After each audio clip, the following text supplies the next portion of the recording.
నెల్లూరు నగరంలో పోలింగ్ కు ముందే వైసీపీ ఖాళీ కాబోతోందని టీడీపీ కూటమి అభ్యర్థి పొంగూరు నారాయణ జోషం చెప్పారు. గోమతి నగర్ క్యాంపు కార్యాలయంలో వైసీపీ నుండి భారీ సంఖ్యలో ఆ పార్టీ నాయకులు టీడీపీ తీర్థం పుచ్చుకున్నారు. ప్రజా వ్యతిరేక పాలన వల్ల రాష్ట్రంతో పాటు నెల్లూరులో కూడా వైసీపీ దుకాణం ఖాళీ అవుతుందని ఎద్దేవా చేశారు. అహంకారంతో రాష్ట్రాన్ని జగన్ విధ్వంసం చేశారని విమర్శించారు. జగన్ విధానాలు నచ్చకే సొంత ఎంపీలు ఎమ్మెల్యేలు తిరుగుబాటు చేసే పరిస్థితికి వచ్చారని అభిప్రాయపడ్డారు నారాయణ. ఒక తాటాంగల గుర్తించారు. మా నాన్నగారు ప్రైవేట్ బస్ కండక్టర్. ఆయన చదివింది 8వ తరగతి. మా అమ్మగారు 7 ముద్రమే చదవాల. అయితే మన బాగా చదివించింది. ఈరోజు 28 రాష్ట్రాల్లో నారాయణ ఇన్స్టిట్యూషన్స్ ఉన్నాయి దేశంలో. 6 లక్షల మంది విద్యార్థులు చదువుతున్నారు. దానికంటే కూడా నాకు సంతృప్తి ఇచ్చేది ఏంటంటే 50,000 మంది ఎంప్లాయీస్ నెల పిఎఫ్ పిఎస్ఐ టీడీఎస్ కడుతూ ఈరోజు 1వ తేదీ జీతాలు తీసుకుంటున్నారు. 50,000 అంటే 50,000 కుటుంబాలు ఈరోజు నారాయణ ఇన్స్టిట్యూషన్స్ ఆధారపడ్డాయి. అదే ఎక్కువ సాటిస్ఫాక్షన్. అనుకోకుండా మంత్రి అయ్యా. నేను ఎమ్మెల్యే కావాలని ఎంపీ కావాలని ఎప్పుడు లైఫ్లో అనుకోవాలా. ఇన్స్టిట్యూషన్స్ అనుకుంటున్నా. నారా చంద్రబాబు నాయుడు గారు తెలుగుదేశం పార్టీకి చేసిన సేవకు గాను 2014లో నన్ను డైరెక్ట్గా మినిస్టర్ తీసుకున్నారు. అమరావతి రాజధాని కట్టే బాధ్యత నాకు ఇచ్చారు. అన్నా క్యాంటీన్స్ కట్టే బాధ్యత నాకు ఇచ్చారు. మున్సిపల్ శాఖ బాధ్యత నాకు ఇచ్చారు. పేదలకు ఇల్లు కట్టే బాధ్యత ఇచ్చారు. అయితే అవన్నీ చాలా మీకు అందరూ అన్ని మున్సిపాలిటీలు చేశారు. నెల్లూరు ప్రత్యేకంగా ఆ రోజు ముఖ్యమంత్రి గారు సీఎంని అడిగారు. నేను నెల్లూరులో పుట్టి పెరిగాను, ఒక పేద కుటుంబంలో పుట్టి పెరిగాను, నెల్లూరుకి ఏదైనా చేయాలా, మీరు నాకు స్పెషల్ ఫండ్ ఇవ్వమంటే ఆయన 5,240 కోట్లు ఇచ్చారు. అంతా ఇంత కాదు. మీకు అందరూ కూడా చెప్తున్నారు, నెల్లూరు మున్సిపాలిటీకి ట్యాక్స్లో వచ్చే ఆదాయం 80 కోట్లే. దాంట్లోనే జీతాలు ఇవ్వాలా, దాంట్లోనే డెవలప్మెంట్ చేయాలా. ఇప్పుడైతే 120 కోట్లు. మేము మంత్రిగా స్టార్ట్ అయినప్పుడు 80 కోట్లు.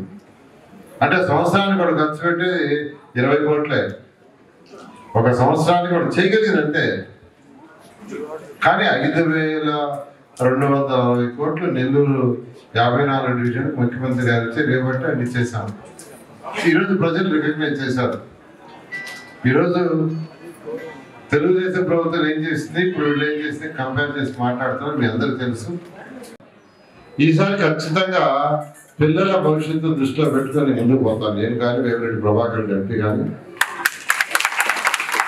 పిల్లలకి స్కిల్ డెవలప్మెంట్, వాళ్ళ ఎడ్యుకేషన్ ఎలా బెటర్గా చేయటం.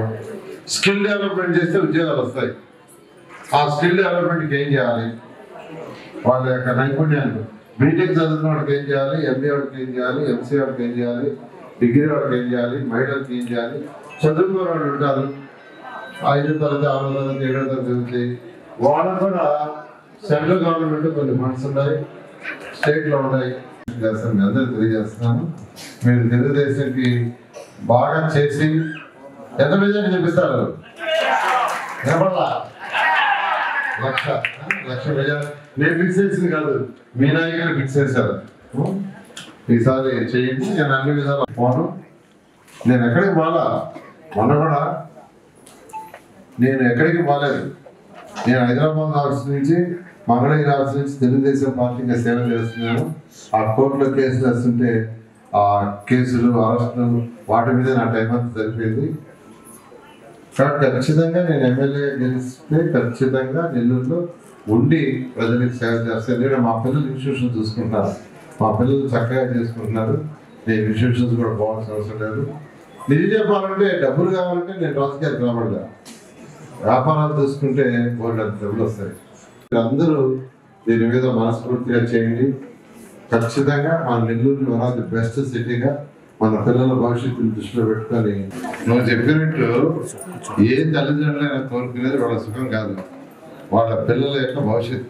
పిల్లవాడు చక్కగా ఒక గౌరవమైన ఉద్యోగం చేయాలన్నా, అంటే ఒక మంచి వ్యాపారం చేయాలన్నా, అంతే కదా. ఎవరైనా ఎక్కడైనా, ఇప్పుడు మా అమ్మ అన్న ఆయన బస్ కండక్టరు, మా అమ్మ ఇంట్లో వంట చేసుకున్నది, వాళ్ళ కోరిక ఏంది అనేది ఎదగాలని. అట్లా ఎక్కడైనా ఈ ప్రపంచంలో తల్లిదండ్రులు కోరుకునేది వాడి పిల్లల భవిష్యత్తు. పిల్లల భవిష్యత్తు రావాలంటే డెవలప్మెంట్ ఉండాలి. ఈ 5 సంవత్సరాల డెవలప్మెంట్ వెనక్కి పోయింది. నారా చంద్రబాబు గారికి ఆ విజన్ ఉంది, దానికి ఆ విజన్ ఉంది. హైదరాబాద్లో మాదాపూర్లో ఒక్క బిల్డింగ్ కట్టారు ఆ రోజు. ఒక్క బిల్డింగ్, హైటెక్ బిల్డింగ్. మాదాపూర్లో ఐటీ బిల్డింగ్, ఒక్క బిల్డింగ్. అది కట్టడానికి అన్ని పార్టీలు రచ్చ చేసాయి. ఒక్కల్లా ఎల్ఎన్టీ కంపెనీకి ఇచ్చి కట్టించాడు ఐటీ బిల్డింగ్ ఫస్ట్ స్టార్టింగ్. దాంతో ఈరోజు లక్షల మంది దేశంలో విదేశాల్లో ఐటీ ఉద్యోగస్తులు చేస్తున్నారు తెలుగు వాళ్ళు. అలా ఆయనకు ఆ విజన్ ఉంది. ఖచ్చితంగా కేంద్రం నుంచి రాష్ట్రం నుంచి ఫండ్స్ తీసుకొచ్చి యువతకి ఏం చేయాలో ఖచ్చితంగా చేస్తారు.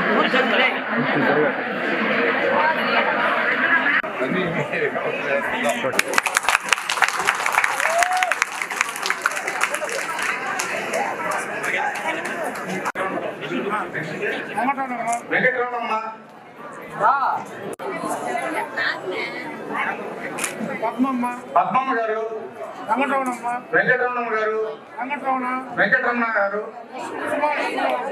సుభాషిణి గారు, మా పిలిచిన వాళ్ళందరూ తొందరగా రండి అమ్మా. సుజాత గారు,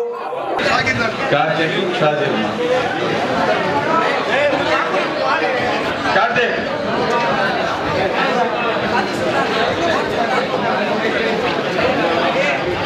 బేగం, సహీరా బేగం, రజియా బేగం, రాకేష్.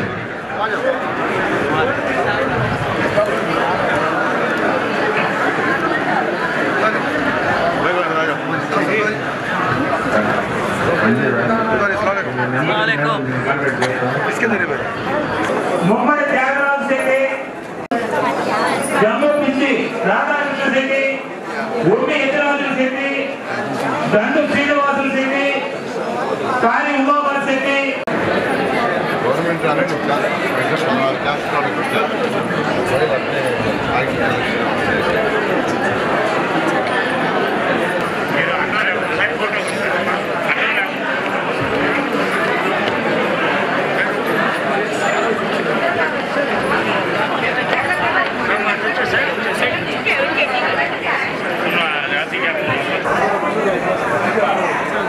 नसीर, एसके जहीर, यशवंत,